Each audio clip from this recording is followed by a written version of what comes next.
We are talking about how to build a project plan that doesn't fall apart. The plan is one of the most important deliverables on an entire project. And as you can see, we have it over on the pedestal on the right because it aligns everyone on what is the work. And what does done mean? When do we finish the project? It turns the ambiguity into clarity because it provides the structure of what is the work, but it also exposes risks and dependencies and unrealistic expectations. So it helps to actually set expectations with leadership and stakeholders in terms of what is the work, when is the work going to be done by. It creates accountability by documenting who owns the work, and it reduces rework because it focuses on sequencing the work. There's time spent to make sure that the work is in the right sequence, and it serves as the single source of truth for the project. It also allows the PMs to baseline the work to sort of manage the progress, forecast, and so on. So today I'm going to talk about a 7-step method to coming up with a plan that doesn't crumble, and I'm going to give you a whole bunch of tips based on my experience at the end, and hopefully you'll find this useful. So why do plans fall apart? Probably makes sense to start there. It's because stakeholders don't agree on what's being delivered. The plan is too high level or it's too complicated. So if it's too high level, it doesn't have enough details, so it's not realistic. And if it's too complicated, you can't track it and follow it. Assumptions are wrong or not documented. It's so important to write down your assumptions early on because I promise you're going to forget why certain things are done certain ways in the plan. Without documenting them, you're going to forget the reasoning behind it. Not having ownership for tasks and deliverables means we don't know who's working on it, and which likely means no one's working on it, and then the probability of delivering is pretty low. Dependencies are not identified early enough, and work is so complicated these days that almost every project has interdependencies with other areas. And if the planning is done in isolation, as I mentioned, the work is so complicated that it requires the input from lots of different stakeholders and team members. And so building a plan off on the side without engaging them is just asking for failure. Or the plan is created once and not updated. If it's not maintained, then there's really no use in it, and it really is the primary tool.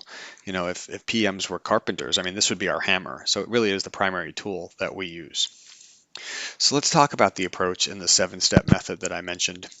And first is defining the outcomes of what do we expect the project to do. We have to start here so that we have a sense of what we're trying to accomplish. Then there's building a work breakdown structure, which is decomposing down the scope into logical buckets. There's sequencing that work. There's building out the schedule of when the work is going to happen, assigning who's going to be the owners, and just look at how happy these people are to be owners of tasks on projects. Then there's validating the plan with the key stakeholders, as well as managing the plan. So relatively high level, and we're going to go into each of these steps, and I'll identify some tips and tricks as we go along. So first, we're going to define the outcomes, and that means starting with the end state, not just the work. So again, what are we trying to accomplish? Before we get into how do we do it or what are the activities and so on, what are we trying to accomplish with this project? Or in other words, how do we know the project is successful? And there's ways of documenting smart outcomes and so on, and I think you've all heard of that. You want to make sure that you capture it in plain language so that it's understood by all. And all projects have a sponsor, so you want to make sure that your sponsor is the one giving you that vision and is in agreement with the outcomes, because ultimately they're the ones signing off on the measures of success. And you want to document certain constraints. In some cases, there might be a project that has a time constraint. We have to deliver this by December 30th. And maybe you have flexibility in other areas, but it's important to document those items. And pro tip, once you identify those outcomes, you want to organize all of your reporting in the context of those outcomes so that you're not just reporting on, hey, we had a meeting or we did this activity. Is everything that you're doing is aligned to a particular objective or a particular outcome. So next, we build that work breakdown structure, which means breaking the work down into logical chunks, or said differently, moving from sort of the high level phases to the more detailed work package. So if the overall objective is build a sandwich, maybe you break that down into, get the bread and put the things on the bread and, cut the bread, and then you decompose them even further. You don't want to worry about dates yet. This is really about the structure of the project. But you want to make sure that each work package is a tangible outcome. And as I mentioned before, you want to validate that with the team that's actually doing the work and making sure there's nothing missing or assumptions or overlaps. You want to keep it detailed enough so that you have a lot of the details and you can manage it, but not overwhelming. And as I mentioned, the pro tip is you want to use as many tools as you have possible and as many resources. So that's the team and the experts who know what they're doing, as well as any historical information. So maybe somebody else made a sandwich before and they have an existing plan or WBS that you can leverage.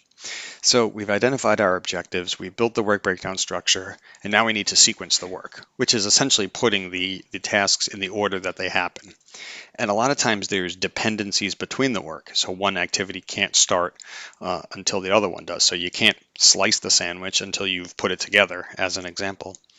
And it's important to understand the tasks that are the long poles in the tent, those things that take the longest amount of time, because generally those are the ones that have the biggest risk of impacting your ultimate schedule. There's deliverables that require a lot of different team members, and you want to call those out because those are the interdependencies that you need to manage along the project. I like using a simple visual flow or PowerPoint or sticky notes, just to sort of, again, inventory all the things that need to happen. You're validating that with your subject matter experts and flagging high risk dependencies. There's also something called the critical path on projects, which is literally the most critical path that your project takes to get to the end. And this is important to manage because sometimes there's other tasks that maybe if you slip or they're not done perfectly, it doesn't sort of destroy the whole project. And therefore the critical path ones are those activities that are the ones that really drive the end result. So now we're building a realistic schedule. We've identified the work. Working with the team members, you're identifying how long something's going to take. So it takes me, 5 minutes to spread the peanut butter on the sandwich. You're considering all the different times and approvals. So, maybe my wife has to tell me if I put enough jelly on the sandwich and I get approval before I can slice it in half. You want to avoid assuming full-time allocation. So most people on projects have 10 other jobs to do.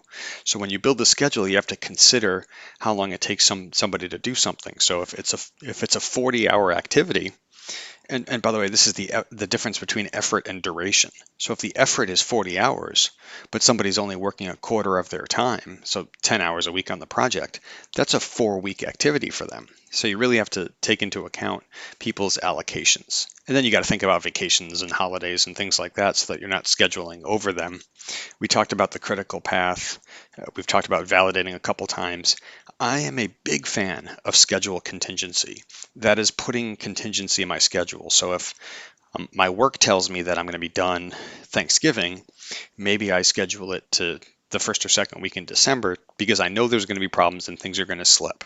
And I know you're going to say that a lot of times we're just given dates and we don't have the ability to do that. And I get that, but where possible, you want to add schedule contingency because I promise things are going to come up. And it's really hard to find time. Generally, you can find money and sometimes you could find resources, but you can't really find time on projects. And so schedule contingency is one of my favorite tools. And by the way, you don't tell anybody about it. You just put it in the plan and you keep it as sort of your secret stash of time. So now that we've laid out the work, you got to identify, the happy owners there, as to each one owns it. And every task should have one person, not a committee, not multiple names, one person that's responsible for completing the work. Obviously, you got to make sure that those people are available. Building out roles and responsibilities is important, but making sure that they understand the expectations and deliverables, which kind of gets to my pro tip of just putting their name on the plan doesn't mean that they know that they're accountable. So you have to let them know. And whether that's reviewing the plan or confirming with them, it's really important because if you're going to hold them accountable, you have to set the expectations and they have to be aware of it and then communicating those expectations. So now we've built out the schedule, we've assigned owners, and now we need to validate it, make sure that everything's good. So we're going to present it all together to our leads, to our experts, make sure that everybody's in agreement because, by the way, you really want buy-in to the plan. If you're going to hold team members accountable for the dates that they came up with, then they need to be part of the plan because I've been on too many projects where we tell people the dates and then nobody feels like they have any buy-in because they were just told the dates and they didn't think it was realistic to begin with, and therefore, if we miss it, it's so what. right? So it's important to review that with people, understand the critical path, risks, assumptions, things like that. You may even want to sort of document an email approval. So I keep those emails off because I will tell you, I've had times where I've had to go back and revisit them to say, hey, look, this is what we agreed upon. That's fine if you want to change it, but this is what we agreed upon. So having that written history is important as well. And then finally, it's managing the plan. So once you've created it, it's not a one-time activity. You don't just sort of put it down. It's updated regularly. I mean, possibly even daily. That I mean, again, this is our hammer. So we have to have it with us at all times. We have to maintain it as things complete. We mark them done. As things change, we mark them up. We manage progress against things. We adjust it for risks. We rebaseline as needed. So this is our best friend that we carry around everywhere, and it's the source of truth for our meetings. So, a few tips for having the plan that doesn't fall apart that we've talked about today is not planning alone, is leveraging the team, A, because they have the experience, and B, to leverage their buy-in for when the plan actually happens. You want to write down those assumptions as much as possible because you will forget them, and it's important to recognize the thought process when they came up with them. Risks are important to be visible so you don't have any fires later. We talked about dependencies. You got to figure out how to manage them, keep them front and center, and recognize when you're dependent on other areas, especially if they're projects or organizations outside your project, because a lot of times that requires a lot of coordination. Review your plan weekly, at least, maybe daily. It's a living process. You want to communicate things as they happen. We've talked about the milestones and the critical path. And look, you want to put your plan on the pedestal. It's your most important tool, and you want to treat it as such. So let me know what you think about this, if I've missed anything, or if it's sort of what you would expect in terms of laying out the project plan. But hopefully it doesn't fall apart, and thanks for watching.